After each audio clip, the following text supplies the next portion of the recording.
Here we go. Hi guys, welcome back to the Top Bins Football Podcast. Myself, Josh, Skunda, with a special guest for you to come later on. You'll wait to see who that is. But first, Skunda and I are going to, this whole video we're going to divulge into last night's action in the Premier League and the controversy that surrounded it. There was a lot of talking points, especially to do with VAR. Before we get into the teams and the actual results, let's go on to VAR, which was I guess it overshadowed a lot of the other events. So there were two major incidents. There was one in the Wolves-Arsenal game and one in the United-Southampton game where VAR was at the centre of the controversy and two penalty shouts. Firstly, I'll ask your opinion on it, Skunda. Both of the decisions, what did you feel like? Were they wrong? Were they right? I think the David Luiz one, I think it's a penalty. I don't think it's a red card though. I think it's a harsh penalty, but it would have to be an accidental penalty though. Yeah. An accidental collision, but it would have to result in a penalty. I'd say the United one, I wouldn't give that as a penalty. I would say no penalty, no sending off, no penalty. Right, okay, that's very interesting, because I personally thought that the Wolves one, I don't think either of them were penalties. It's interesting you say that you think the Wolves one was a penalty, because I think in both instances the player sort of kicks the defender, and I know that the rules are rules, you can't really change that, but I do honestly think that VAR referees should include some common sense, like if the player kicks the defender and then goes down, it's not a penalty for me. We're gonna go live now to Joey Wilkinson from Tesco. He's going to give us his opinion on this. Joey, what do you have to say about these VAR incidents, and how is your shopping trip going? Oh, our shopping trip is going really well, thank you, by the way. Yeah, lads. good. Thank you very much. I'm still in Tesco, yeah. Got some honey? So, I've got some honey, yeah. That's good. Good. Honey. Yeah. Got some honey, yeah. Let's get straight onto the VAR then. Yeah. So I'm walking past people here, and people are saying, "Why are you talking about VAR in the middle of the aisle here?" For the Man United one, I've seen it so many times because I was watching that Man United match, and Martial should have really been given a yellow card for diving. Yeah. And he was trying to get out of the way, basically. He was trying to get out of the way. And, it's the same with David Luiz. He was trying to get out of the way, wasn't he? And he wasn't worthy of a red card. I think momentum was on United's side, though, because Martial made it so... try to make it obvious that there was contact, even though Martial apparently said it wasn't a foul himself. That's right. What. Okay. Begs the question: why did he go down then? Exactly. It does beg the question: why did he go down, and why didn't he go to the referee? Yeah. And be honest with the referee and say, I think it's kind of hard for him to be a bit honest in that situation. Well, actually, no, it shouldn't be really. I think if you're 6-0 up at the time, it's 6-0 up, and sounds like good sportsmanship. And all that food bods, you know what I'm saying? Skunda, why did you feel... I think on those circumstances he... Oh, sorry. Yeah, you continue and then I'll ask my question. I think on those circumstances, being 6-0 up, and if you know it's not a penalty and you've gone down, I don't see why you wouldn't put your hands up and say it's not a penalty. I mean, you've just got someone sent off. I don't think that's... I don't know if that's a really good thing you can do. I mean, obviously coming out after the game, I haven't heard him taking a word for this, Joe. But after the game, it's not a penalty. No, well, I was watching it on BT Sport, and that BT Sport BT Sport got a camera acting on Bendinak, the player who was walking off. When he was walking off, Bendinak, that's the one. When he was walking off towards the tunnel. Oh shit! Sorry, I'm scanning, boys. I'm scanning. Right, why are you doing that, Joey? I just want to ask. You know, both of you said. Can I just finish my sentence? I'm just finishing. Hang on. Alright. So let me just finish it. The camera caught him saying, Martial even said it wasn't a foul. Yeah, I get that. I get that he's being honest about it, and he's saying that it wasn't a foul. I apologise. But like Skunda referred to just then, and I spoke to Anthony as well earlier, and he said the same thing. Why would he go down? They're 6-0 up at the time. He says that it's not a foul, so he must have thought that at the time. But he's just, he's cheated. He's just cheated at 6-0 up. Like, why would he even consider going down there? I just don't get it. Like, I feel like there's a couple of reasons. One is I feel like it's sort of ingrained into players nowadays that it's just sort of like a natural instinct with some of them just to go down when they're in that situation. It's like almost second nature. I think maybe a possible another reason is he was expecting a collision. And so maybe he did anticipate it, and so he did dive, I guess. But maybe it's also a bit of his way of reacting to a collision. I don't know. It wasn't. It's a bit weird. I can almost understand it because like, when I play football, when I see a hard challenge coming in, I wouldn't say I go down, but I would say I go a bit light-footed. So like if I get hit, I go up. If that makes sense. So I'm like preparing myself to sort of jump when I get hit. I guess he's obviously just going down. But even in the replay, he's going down. He's already going down. But what I feel he could have stayed up and scored. I feel exactly. He could have struck but the thing he's anticipating getting hit because when I looked at the challenge, it looked like to me. Is it Bednarak? Sorry, I can't pronounce his name. When he came in to the challenge, it honestly looked like I watched him. I looked at his face, and his eyes are just on Martial. They're not on the ball; they're on Martial.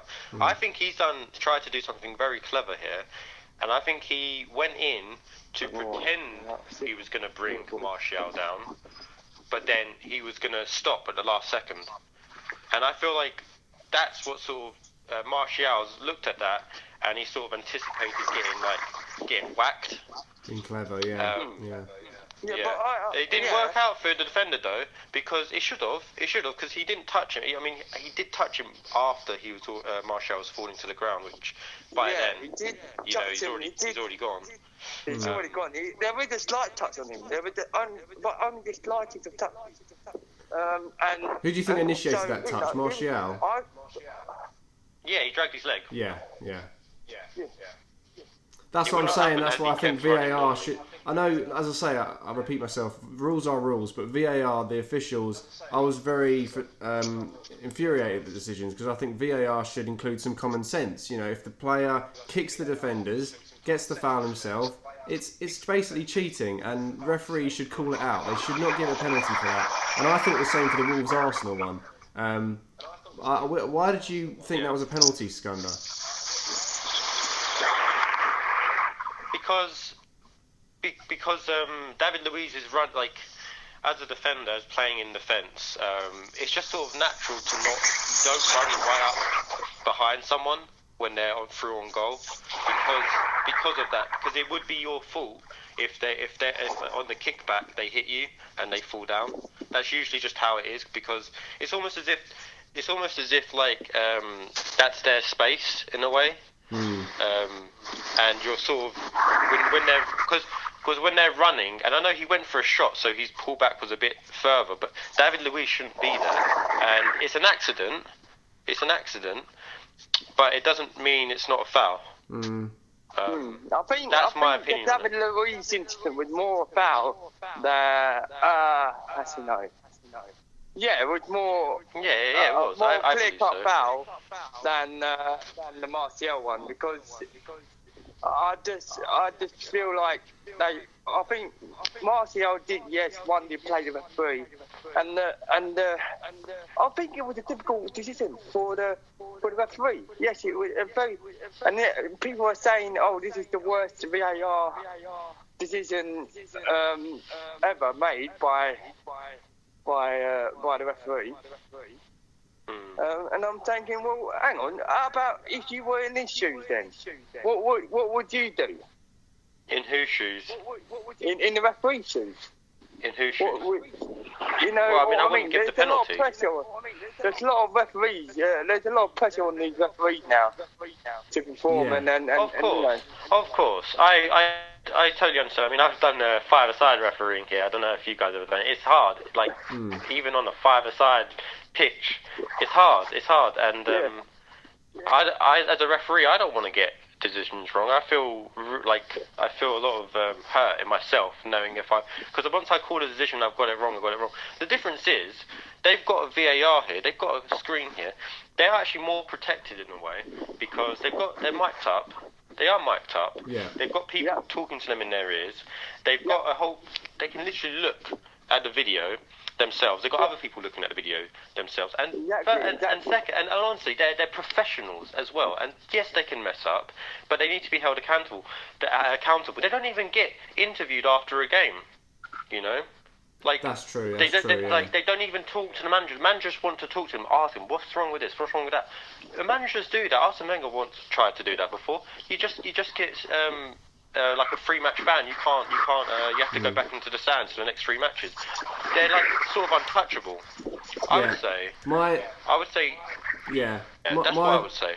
Yeah, my quarrel isn't so much with the actual officials. I do get that there's certain pressures that come with the game. But I think for the sake of conversation, do you two agree that VAR officials should have a bit of common sense, like ingrained into the rules? If a player does dive and initiates the contact, literally kicks a defender and then goes down, I just don't agree with that. I feel that the Martial decision. It was difficult. Yes, it was difficult because you can look at it from 2 different points of view. Yes, you can say it's a dive, or yes, you can say there's contact, because there is a bit of contact. But again, it's after he's fallen. But he's already fallen. He's already going to the ground. That's hard to see, isn't it? I think that's what was it, Mike Riley? Was it Mike Riley who was the referee? I think it was. I think so, yeah. Well, he's meant to be one of the best officials in the league. One of the most experienced. Plus, I think they looked at the monitors about 5-6 times, before they gave the decision. Yeah, I think, I just think it was a hard decision.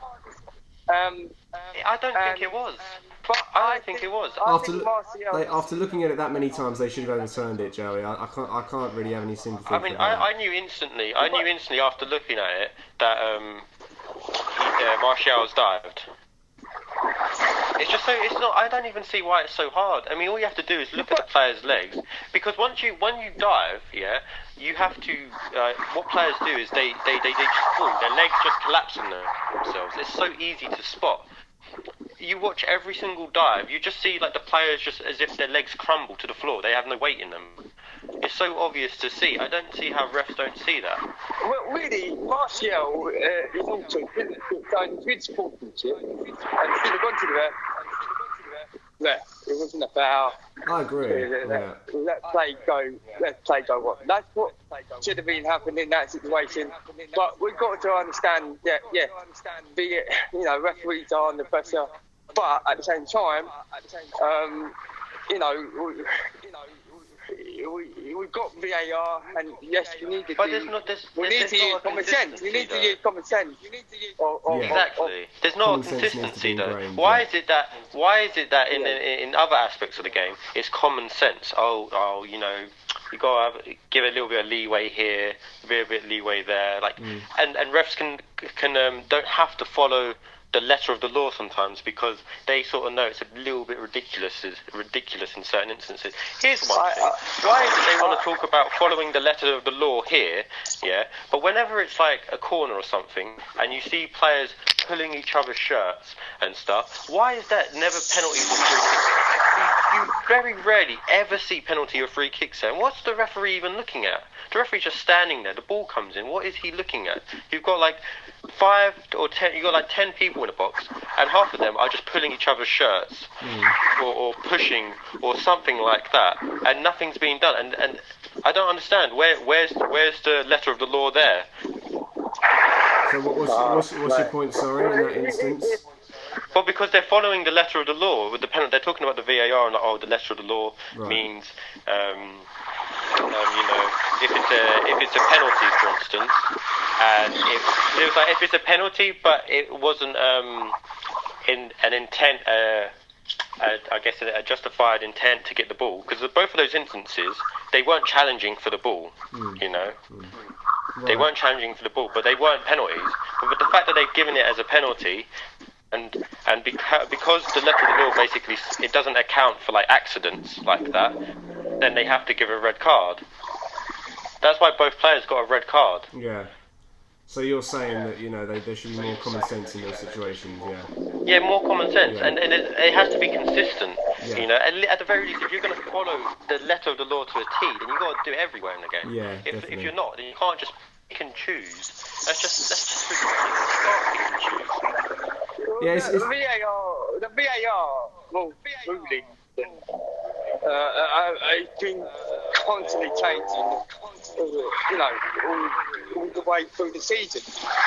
And it's getting ridiculous. Because we need the referee association, or the FA, Football Association, have to sit down and lay down some clear laws, clear rules, because we don't know, we don't understand, even the referees don't understand, players don't understand, everyone don't understand the actual rules. I think the rules have been put down. The problem is the fact that they are ridiculous. I mean, you look at the offside rule, you look at that goal that Bernardo Silva scored against Aston Villa. I mean, that caused a huge debate. Like, they need to look at that offside rule as well. I think the rules are there, they're just ridiculous, to be honest. Che Adams should have scored his goal to the skid against us. Because Danny Ings as well at the weekend just gone. I mean, Danny Ings should have scored. That should have been a goal. And they should have had a penalty. That's the thing. Southampton, in their last 2 games, Southampton, I know they got walloped last night. You can't really argue too much with that. The fact the scoreline itself, but they've had a lot of decisions, haven't they, which have just gone against them in the last 2 games. Not taking anything away from United, though. I mean, but they've just had decisions, go against them. I don't. Well, obviously, if it was 11v11, I think it would have been a different game. It would have been very different. I don't know if we would have been 4-0. We wouldn't have been 4-0 up. But it's just. It was interesting to hear you mention it, Joey. Like, you referred to the fact that Martial should have said to the ref honestly, like, "Oh no, don't give a penalty for that." And I remember the days when, I'm sure you two do as well, like, it wasn't too long ago, when players did used to be honest and they used to say to the ref during the game, "No, don't give that. It's not a penalty." One instance I can think of is when Joe Cole did it in a Chelsea match. I think was it 2006 or something against Portsmouth. But players aren't as honest anymore, are they? Like, that's gone from the game. It's a shame to see. Yeah, it is. But the thing is that, because we've already turned the corner of players doing anything that they can, or not just players or teams doing anything that they can to get that slight advantage. Mm. Yeah. There might be a justification here. If Martial went and did that, he might have got a bollocking from the manager or the coaches or whatever behind closed doors, because they might be thinking, well, hey, every goal counts if we want to go at the top of the league, because you never know. It might be that we lose out on goal difference. Mm. Yeah, but still. So that might be why as well. Right. Because you scored firstly you scored the penalty, and then I think you scored like another 2 goals after that. I don't know if you would have scored 3 goals. No, Martial didn't score. Had they had 10 men. It was Bruno. Yeah, no, but the penalty, like you got a penalty out of it, and you scored the penalty, and you scored like a further 2 goals after another man has been sent off. I do think though players can do that if they really want to. Like in the game I'm thinking of when Joe Cole did it, I think Chelsea were literally drawing 0-0 at the time, and Joe Cole said no, don't give a penalty. So I think it just some players can stand up and just be honest and like. It's not in, you know what? It's not in Man United's DNA, to be honest. Yeah, sorry, it just isn't. You're victimising Man United. I think that's in I don't really think you can call Man United a victim. I think that's in most clubs' DNA. You know, it's not just in the United DNA. It's in other clubs. It's in a lot of teams, but I think it's really honed down in United. They've been doing it for years. And sorry, what were you going to say about the Canio? Yeah, like I remember when, obviously, I'm sure you two remember as well. Remember that famous game when Di Canio caught the ball when a player was down injured. I'm not sure who it was against, to be honest, but he literally caught the ball and then just walked over to the referee and stopped the game because a player was down injured. I mean, I just found that so admirable. You know, he was so honest, and a player was obviously injured, so he wanted to stop the game and play fair. And you know, it's a shame to see those days aren't here anymore. Did he get sent off for that? I don't think he did. No, he didn't. The cross came in, a player was down. Di Canio, very honestly, caught the ball, stopped play, and then just brought the ball over. Should have been a yellow card. Sorry? Should have been a yellow card for handball. Where's the following the letter of the law there? I mean, it may well have been. All I know is that the clip's been replayed throughout the years, and it just shows very good sportsmanship. The thing is, though, I get that. Di Canio, I think he was a bit of a diver though as well, so it's kind of half and half. There you go. It's not just Man United. It's different players at different clubs. You know what I mean? It is different players at different clubs, but I mean, it was sort of a half joke. It's not just Man United. It's not just Man United. I'm just going to say it's not just Man United. I'm not saying it's just Man United. I'm just saying that you wouldn't see a United player come out and say it's not a penalty. You're never going to see that. I think Bruno would. I mean, this doesn't really. You think Bruno would? What are you going to say honestly, about Bruno? You think Bruno Fernandes would be honest and say it wasn't a penalty? Oh, Joey, I'm sorry, but you're way off there. The same guy that stamped on Xhaka's Achilles. Yeah, why didn't he go up to the ref? Look, that's clearly a red card. It should be sent off. Yeah, that was only a couple of days ago. I mean, it's just like, it's quite funny how we did a video the other day on this, and then this happens. United get more contentious decisions for them rather.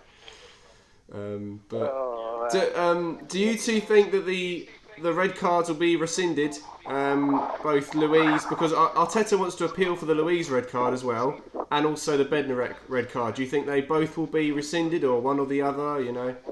I think they would. I think they will. They will look into it, and I feel they should get rescued. In my opinion. You'd hope so, but I mean, you look back in history and these things. Sometimes they just sort of. It's almost as if they don't want referees to be wrong, if that makes sense. Because by doing that, you're admitting that the referees' decisions are wrong. And I think the FA try very hard not to paint referees in a way where they make mistakes. Yeah, it's all about protecting everyone, isn't it? Protecting the referee, protecting the reputation, protecting. But I don't know if that is protecting their reputation. I feel like I don't understand. Referees can make mistakes, and I feel like it's much better to go down the road and say, look, we can make mistakes too, and we can make bad mistakes too, like the same way some players can have a completely off day. Yeah, it's the same thing for a referee. I guess the difference is the referee doesn't have any teammates. So whilst they are mic'd up and everything, they don't have teammates on the pitch. On that pitch, there's 23 players, and there's two sides have teammates, and there's one individual out of those 23 who has no one on that pitch. Okay, so they are, and also the fans. No fans come to a stadium to watch a referee as well. I just want to point that out. So they really are.